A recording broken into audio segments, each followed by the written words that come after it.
أعوذ بالله السميع العليم من الشيطان اللعين الرجيم. بسم الله الرحمن الرحيم. الحمد لله وكفى والسلام على عباده الذين اصطفى خصوصا على محمد المصطفى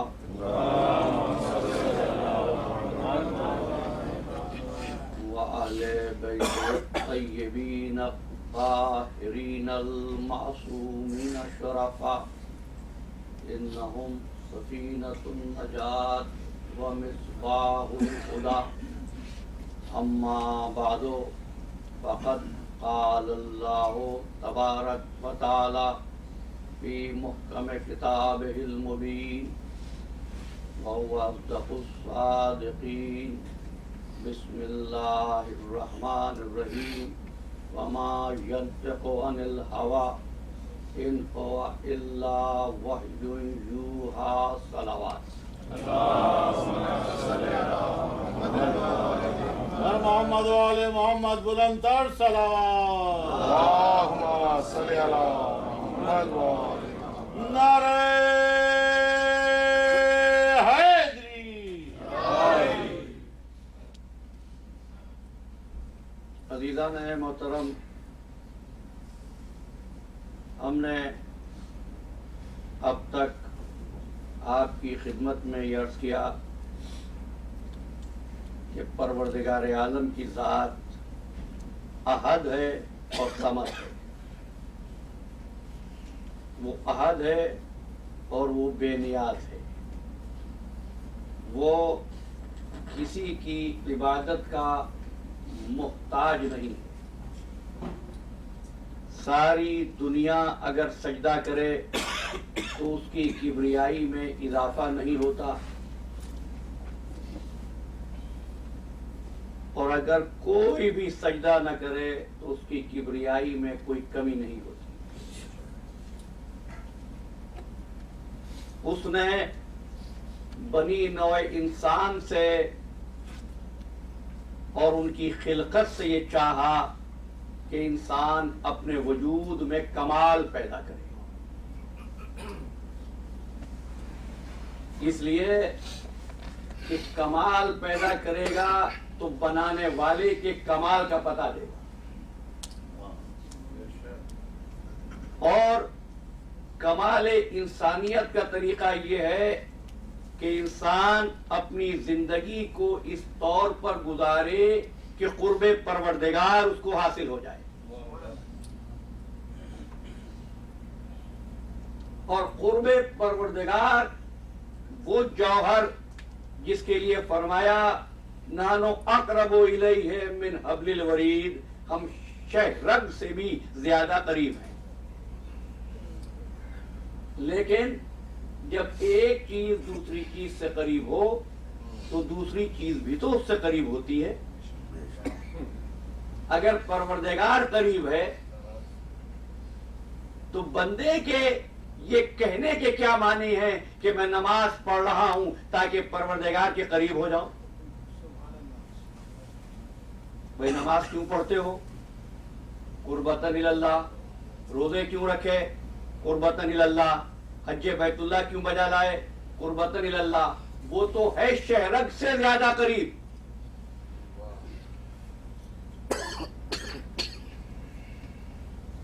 وہ کسی خاص جگہ پر نہیں، ہر جگہ پر ہے. تو پھر قرب کے معنی کیا ہے؟ بھئی پروردگار نے تو ارشاد فرما دیا کہ ہم شہرگ سے زیادہ قریب ہیں. کیا بندہ بھی یہ دعویٰ کر سکتا ہے کہ وہ اللہ کے قریب ہے؟ کیوں؟ اس لیے کہ جس قربت کا اس نے اعلان کیا وہ قربت قرب مادی نہیں ہے، قربت معنوی ہے. یعنی اب انسان کے کمال کا طریقہ یہ ہے کہ وہ پروردگار کی قربت معنوی کو حاصل کرے. قربت معنوی کیسے حاصل ہو کا طریقہ صرف ایک ہے. اے میرے بندے، قرب معنوی کے حصول کا طریقہ فقط ایک ہے، اور وہ طریقہ یہ ہے کہ خیر کو تلاش کرتا جا، خیر کا دامن تھام لے، قرب معنوی حاصل ہو جائے گا. پروردگار خیر کیا ہے کہ اگر خیر کو سمجھنا ہے تو میرے رسول کو دیکھتا جا اور خیر کو سمجھتا جا. تو پھر خیر کیا ہے، نیکی کیا ہے؟ رسول جو کہے وہ نیکی، رسول جو کرے وہ نیکی. لیکن اگر رسول کرے تو بات اتنی واضح اس لیے نہیں ہوتی کہ معلوم نہیں رسول جو کر رہے تھے وہ واجب تھا یا مستحب تھا. اس لیے محدثین و مورخین نے، اصحاب کرام نے طے کیا کہ اگر قول رسول مل جائے تو اس سے زیادہ واضح خیر کوئی اور نہیں ہو سکتا، اس لیے کہ اس میں کسی قسم کا شبہ ہی نہیں ہوتا. عزیزان گرامی، اگر میں تاریخ اسلام کی اوراق گردانی کروں اور مجھ کو کوئی ایسا موقع مل جائے جو اللہ کے رسول کچھ کر بھی رہا ہو، کچھ کہہ بھی رہا ہو، کسی کو ہاتھوں پر اٹھا کے دکھا بھی رہا ہو، زبان سے کہہ بھی رہا ہو جس کا میں مولا اس کا یہ علی مولا، نعرہ حیدری علی محمد وآل محمد صلی اللہ.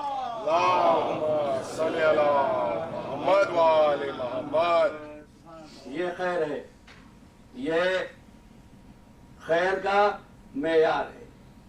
خیر کا معیار ما ينطق عن الهوى ان ہوا الا وحی یوحا. ہمارا حبیب اپنی مرضی سے نطق نہیں کرتا،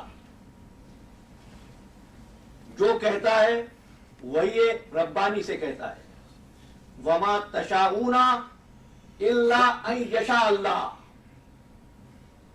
وہ اپنی مرضی سے کچھ نہیں چاہتا، وہی چاہتا ہے جو پروردگار چاہتا ہے.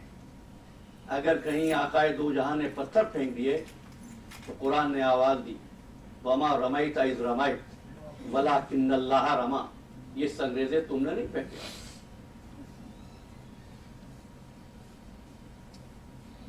میں واپس آؤں گا، توجہ کرنا. اسی لیے کار حق کی تبلیغ کا آغاز کسی فروعی حکم سے نہیں ہوا. بڑی ذمہ داری سے ایک جملہ آپ کے حوالے کر رہا ہوں جہاں تک آواز جائے. کار حق کی تبلیغ کا آغاز کسی فروعی حکم سے نہیں ہوا. بتا دو، اللہ کے رسول نے آغاز پر کہا ہو نماز پڑھا کرو، فرمایا ہو روزے رکھا کرو، فرمایا ہو حج کیا کرو، فرمایا ہو زکات دیا کرو؟ نہیں. اللہ کے رسول نے تبلیغ کے آغاز پر ایک ہی سوال پوچھا کوئی ابو قبیس کی بلندی سے. اگر میں یہ کہوں کہ اس پہاڑ کے پیچھے دشمن چھپا ہوا ہے تو کیا تم لوگ مان لو گے؟ قالوا بلا. لوگوں نے کہا بے شک ہم مان لیں گے. فرمانے لگے پہاڑ کے پیچھے جا کر دیکھو گے پھر مانو گے یا بغیر دیکھے؟ کہ اللہ کے رسول، آپ اور ہم اللہ کے رسول کی بات سمجھ رہے ہیں نا، لیکن کفار کے لیے اس وقت وہ عبداللہ کے بیٹا ہے، رسول نہیں ہے. کہنے لگے آمنہ کے لال، عبداللہ کے بیٹے، ہم کو دیکھنے کی ضرورت نہیں ہے. اگر تو کہہ دے کہ پہاڑ کے پیچھے دشمن چھپا ہوا ہے تو ہم مان لیں گے. کیا کیوں؟ کہ اس لیے کہ ہم نے آپ کی زبان سے کبھی جھوٹ نہیں سنا. کردار محمد. اب ایک عجیب بات کہی، میں کہوں پہاڑ کے پیچھے دشمن چھپا ہوا ہے اور تم پہاڑ کے پیچھے جاؤ دشمن نہ نظر آئے، کیا اس وقت بھی میری بات مانو گے؟ کہنے لگے عبداللہ کے لال، اگر ہم پہاڑ کے پیچھے جائیں دشمن نہ ہو تو ہم یہ سمجھیں گے ہم اندھے ہو گئے ہیں. آمنہ کا لال جھوٹ نہیں بول سکتا. اور جب صداقت کا اقرار لے لیا تو اب فرمایا قولوا لا الہ الا اللہ وتفلحوا. کس چیز کا درس دیا؟ توحید کا. تو ایک بات تو سمجھ میں آ جانی چاہیے نا کہ توحید اسی وقت مفید ہے، توحید اسی وقت نجات کے قابل بناتی ہے جب اس کی بنیاد صداقت محمد پر ہو. اگر صداقت محمد پر یقین نہ ہو تو نہ توحید توحید ہے، نہ نماز نماز ہے، نہ روزہ روزہ ہے، نہ حج حج ہے، نہ زکوٰۃ زکوٰۃ ہے. کیوں؟ اس لیے کہ ذات رسول معیار حق ہے، معیار خیر ہے. کیوں معیار حق ہے؟ اس لیے کہ اس کی رضا پروردگار کی رضا ہے، اس کا عمل پروردگار کا عمل ہے، اس کا قول پروردگار کا قول ہے. یعنی یہ رسول اپنی مرضی سے نہ کچھ چاہتا ہے، نہ کچھ سوچتا ہے، نہ کچھ کہتا ہے، نہ کرتا ہے. سوچے تو رضا الہی، کہے تو رضا الہی، کرے تو رضا الہی. اگر یہ رسول کسی کو دوست پر بٹھا لے تو رضا الہی، کسی کو کاندھے پر بٹھا کر بازار میں لے آئے تو رضا الہی، کسی کو محفل میں بلا لے تو رضا الہی، کسی کو محفل سے نکال دے تو رضا الہی. نعرہ حیدری محمد آل محمد صلی اللہ.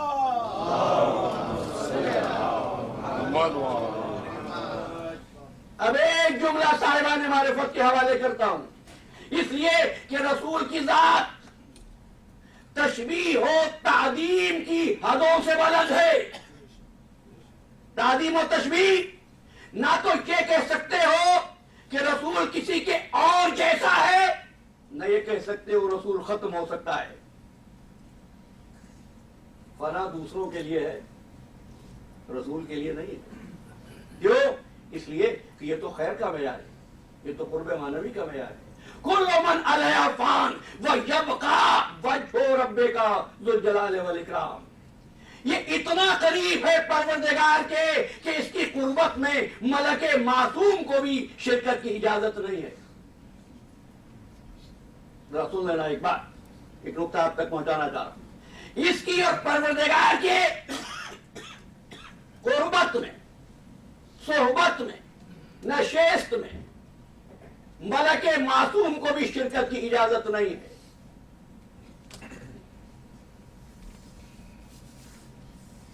آپ کو یاد ہے معراج کی رات میں ایک منزل آئی تھی، جبریل ساتھ تھا. کہ جبریل چلو، کہا یا رسول اللہ میری حد ختم ہو گئی. یہ وہ مقام ہے کہ اگر ایک قدم بھی آگے بڑھا تو جل کر راکھ ہو جاؤں گا. جبریل بھی شامل نہیں ہوتا. یہ معراج کی رات کا واقعہ ہے. معراج کی رات کا واقعہ یہی ہے کہ جبریل نے انکار کر دیا آگے بڑھوں گا تو جل کر راکھ ہو جاؤں گا. اور ایک اور پیغام ہے جو جبریل نے دے دیا. بلا کون رہا تھا؟ بھائی محمد کہہ رہے تھے نا آؤ میرے ساتھ چلو. نبی بلا رہے ہیں، جبریل نے کہا نہیں میری حد یہ نہیں ہے. بھائی ادب ہو تو ایسا ہو، احترام ہو تو ایسا ہو. بھائی کیسا بادب فرشتہ تھا، نبی کے بلانے پر بھی نہ گیا. کہہ رہا آگے بڑھا تو جل کر راکھ ہو جاؤں گا. میں کہوں گا جبریل محمد تو ساتھ ہے، تو جل کیسے جائے گا؟ کہا معیار یہ نہیں ہے محمد کے ساتھ کون ہے، معیار یہ محمد شناس کون ہے، محمد کو پہچانتا کون ہے. ٹھیک ہے. حضور معراج سے واپس آئے، معراج کے واقعات بیان کیے اور اصحاب نے بڑے تجسس کے ساتھ معلومات حاصل کی. اچھا یا رسول اللہ معراج ایسے ہوئی، معراج ایسے ہوئی، معراج ایسے ہوئی. رسول اللہ بڑی بات ہے. دیکھیں بہرحال اللہ کے رسول یہ تیرا شرف ہے، ہم تو معراج سے دور ہیں. اللہ کے رسول نے کہا لاؤ میں تم کو ایک طریقہ بتا دیتا ہوں معراج کا، تم بھی معراج پر پہنچ جاؤ گے۔ اللہ کے رسول وہ کیسے؟ تو فرمائے الصلاۃ معراج المومن، نماز ہے مومن کی معراج۔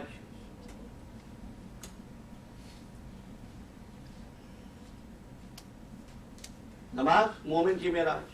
اور نماز کا بہترین عمل کون سا ہے؟ سجدہ۔ سجدے میں کیا ہوتا ہے کہ سجدہ بہترین عمل ہے نماز؟ میرے ساتھ رہنا، سجدہ وہ عمل ہے نماز کا جس میں بندہ خالق سے قریب ہو جاتا ہے۔ اب بندہ قریب ہو تو ممکن ہے کسی غیر کا دخل بھی ہو جائے، کوئی سوچ آ جائے، کچھ خیال آ جائے، کسی کی یاد آ جائے، کوئی بھولی ہوئی بات یاد آ جائے۔ لیکن جب اللہ کا رسول سجدے میں ہوتا ہے، بھئی عام آدمیوں کی نماز کا سجدہ اور صاحب معراج کی نماز کا سجدہ اور، اب صاحب معراج کی نماز کا بہترین عمل سجدہ، اور صاحب معراج کی نماز کا سجدہ، رسول حالت سجدہ میں حسین پشت رسول پر۔ اب کیا ہوا؟ سجدہ طولانی ہونا شروع ہوا۔ بس آخری جملہ میرے بیان کا، سبحانہ ربی الاعلیٰ و بحمدہ۔ لکھنے والوں نے لکھا کہ مولا نے، سرکار دو عالم نے، آقا دو جہاں نے 71 یا 72 مرتبہ سبحانہ ربی الاعلیٰ و بحمدہ کہا۔ حافظ ابو نعیم کی روایت کے مطابق سرکار قطمی مرتبہ نے 291 مرتبہ سبحانہ ربی الاعلیٰ و بحمدہ کہا۔ سجدہ طولانی ہوا۔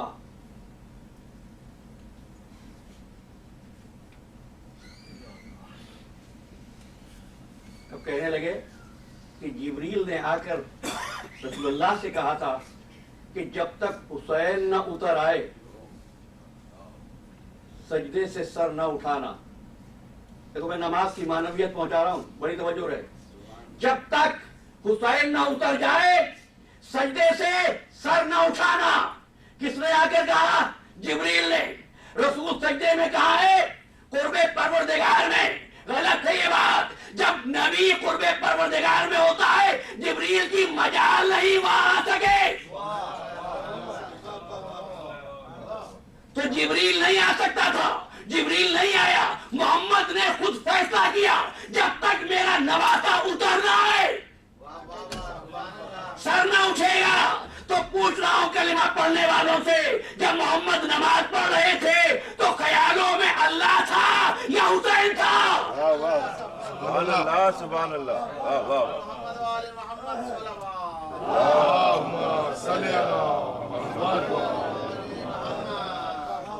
یہی نماز کی معراج ہے، یہی نماز کی معنویت ہے۔ اس لیے جب پوچھنے والوں نے کہا یا رسول اللہ آج سجدہ بہت طولانی ہو گیا، فرمانے لگے کیا گردنیں اٹھا اٹھا کر تم نے نہیں دیکھا؟ میری پشت پر میرا حسین سڑا تھا۔ اور ایسے موقع پر سرکار قطمی مرتبہ نے فرمایا ان الحسین اصل الصلاۃ، میرا حسین ہی تو اصل نماز ہے۔ تو بات سمجھ میں آ گئی، حسین ہے اصل اور نماز ہے فرع۔ اصل میں حالات کے مطابق تبدیلی ہو سکتی ہے، فرع میں حالات کے مطابق تبدیلی ہو سکتی ہے، لیکن اصل کو اس کے مقام سے نہیں ہٹایا جا سکتا۔ یہی وجہ تھی حسین کو ہٹایا نہیں جائے گا، سجدہ طولانی کر دیا جائے گا۔ اب سمجھ لو، پھر ایک مرتبہ معیار معنویت کو، محمد مصطفیٰ کی ذات کو سمجھ لو۔ اگر تم نماز پڑھ رہے ہو اور رسول بلا لے تو نماز کا توڑنا واجب۔ اگر محمد سجدے میں ہو، حسین پشت پر آ جائے تو سجدے کا طولانی ہونا واجب۔ یہ ہے اسلام، یہ ہے معیار معنویت۔ سجدہ طولانی ہوا۔ ایسا ایک بار نہیں ہوا حضور کی زندگی میں. تاریخ نے عجیب مناظر اپنے دامن میں محفوظ کیے ہیں. عید کا دن تھا جس دن بچوں نے کہا نانا مدینے کے بچے اپنی سواریوں پر سوار ہوں گے. نانا ہمارا اونٹ نہیں ہے, ہمارے پاس کوئی سواری نہیں ہے, ہم کیسے جائیں. بچے مانگ رہے سواری. نانا ہے فخر ابراہیم. تاریخ میں کچھ مجھے ایک بات یاد آ رہی ہے. ایک مرتبہ اسماعیل کو بچانا تھا,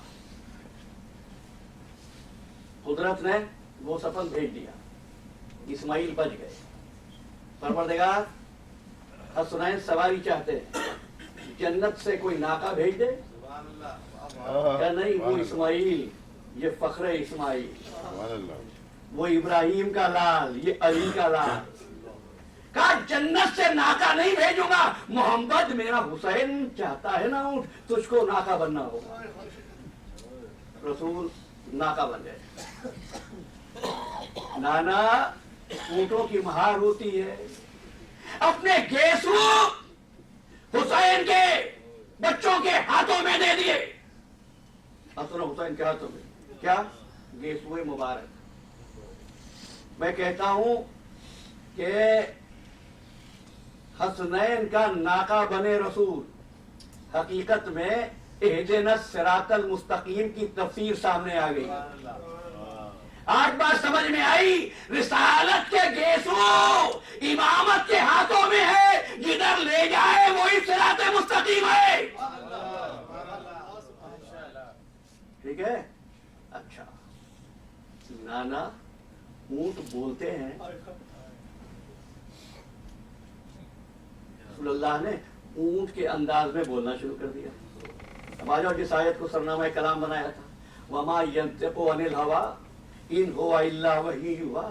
ہمارا حبیب تو اپنی مرضی سے بات ہی نہیں کرتا, کہتا ہی وہ ہے جو وحی الہی کہتی ہے. یا حسین کہہ رہے ہیں نانا اونٹ کی طرح ہم آواز نہیں سن رہے, وہ لوگوں کے اونٹ بولتے, ہمارا اونٹ بولتا کیوں نہیں. رسول ناطے کی طرح بول رہے ہیں. اس کا مطلب یہ ہے کہ وحی الہی ہی حسین ابن علی کی مشیت پر مدار کرتی ہے. اچھا, گھر کتنی دور تھا مسجد سے؟ جو حضرات گئے انہوں نے دیکھا کہ مسجد میں نا بہت چھوٹی سواری ہے. اچھا بچوں کیا چاہتے ہو؟ لوگوں نے تو بڑے بڑے فاصلے طے کیے ہیں. تو رسول اللہ نے کیا کیا, مسجد کے صحن کا چکر لگایا. یہ کس کی ناز برداری ہو رہی ہے؟ مسجد کا چکر لگایا. نماز میں تاخیر ہو گئی. تو عزیزو نرم اور خوشکو ناروں کے فریب میں نہ آیا کرو. نماز اللہ کی عبادت ہے, مجلس حسین کا ذکر ہے, اور اگر اس میں تاخیر ذکر حسین کے سبب ہو جائے تو میرا ایمان ہے قبولیت کے امکانات بڑھ جاتے ہیں. نماز میں تاخیر ہو گئی, اور جب پہنچا اللہ کے رسول تو حالت کیا تھی؟ پسینے میں شرابور تھے, پیشانی سے پسینے کے قطرے ٹپک رہے تھے. کہتے کسی نے آ کر خبر کی بنت رسول کو کہ آج حسنین کی وجہ سے آپ کے بابا کو بہت زحمت اٹھانا پڑی. جب حسین آئے نا تو فاطمہ زہرا نے کہا حسین آج تمہارے نانا کو تمہاری وجہ سے بہت زحمت ہوئی ہے, بہت تکلیف ہوئی ہے, نماز میں تاخیر ہو گئی ہے. تو فرمانے لگے اماں مانتا ہوں نماز میں تاخیر ہو گئی ہے, میرے نانا کو زحمت ہوئی ہے, لیکن اماں میں وعدہ کرتا ہوں ایک دن ایسا سجدہ کروں گا میرا سر خود نہیں اٹھے گا. اماں آگے موقع نیزہ پہ بلند ہو جائے تو اور بات ہے. عزت لکھنوی نے کہا تھا حق تو یہ ہے کہ دین کی تکمیل کر گیا وہ سجدہ حسین جو خود ناتمام ہے. میرے مولا کا سر خود بلند نہیں ہوا, سجدے سے آنوں کے نیزہ پہ بلند ہوا. اور ایسے عالم میں ایک مرتبہ زینب خیمے سے گھبرا کے نکلی تھی. راوی کہتا ہے ہم نے دیکھا ایک بیوی سرخ چادر اوڑے ہوئے خیمے سے برآمد ہوئی.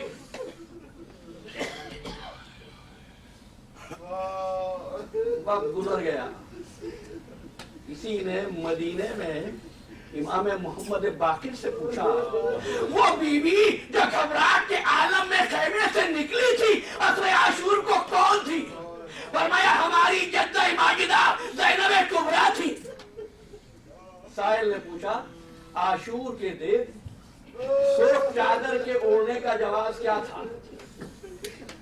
سنو گے مولا کا جملہ کیا کہتا ہے فرزند رسول؟ صاحب پوچھتا ہے عاشور کے دن سرخ چادر اوڑھنے کا جواز کیا تھا؟ فرمانے لگے پوچھنے والے تو نے میرا کلیجہ چاک کر دیا. میری پھوپھی اماں کی چادر سرخ نہیں سفید تھی. جب علی اکبر کے لاشے میں آئے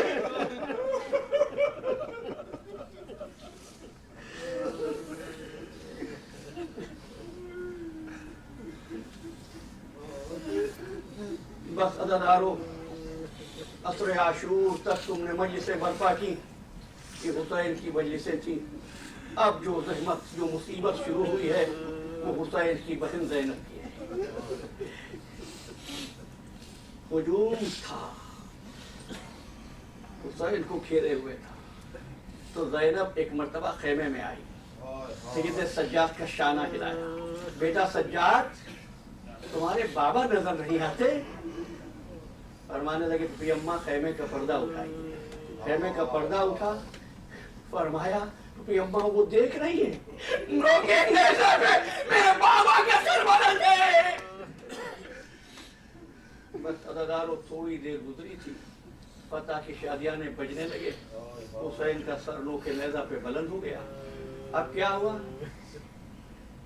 فوجوں کا رخ خیام حسینی کی جانب ہوا.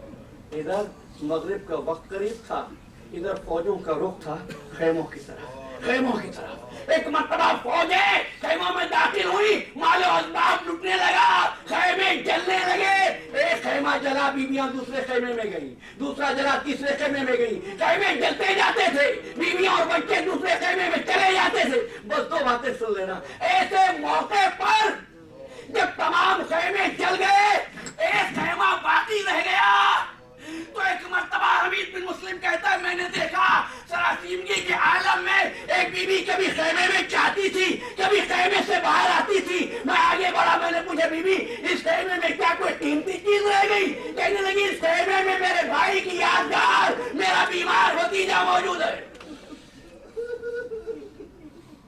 اب جو منظر لکھا ہے مقاتل نے وہ یہ ہے کہ زینب نے عابد بیمار کو اپنی پشت پر بٹھایا.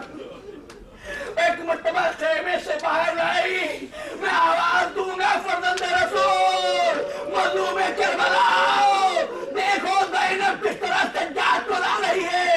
اب بتاؤ اکبر کے لاشے کا اٹھانا آسان تھا یا عابد بیمار کو خیمے سے باہر؟ مالو اسباب لٹ گیا. مالو اسباب لٹ گیا اور یہ جانے لگی. شمر ملعون نے ایک مرتبہ کھوڑے کے اس کو بدلا. دیکھا ایک بیوی ہے جس نے کوئی گٹھی سی بنا رکھی. شمر نے آواز دی کہ ہمیں تو اصل مال ملا ہی نہیں. لوٹا ہوا مال تو اس گٹھی میں جمع کر لیا گیا ہے. سمجھے یہ بیوی کون تھی؟ یہ اصغر کی والدہ ام رباب تھی. ایک مرتبہ شمر ملعون ام رباب کی طرف بڑھنے لگا. جب شمر بڑھنے لگا ام رباب نے آواز دی میری طرف نہ بڑھنا مجھے ہاتھ نہ لگانا. میں فاطمہ کی بہو ہوں میں علی کی بہو. جب قریب آنے لگا تو ایک مرتبہ ام رباب نے کچھری پھینک دی. کیا دیکھا؟ ایک خون بھرا اصغر کا کرتا تھا.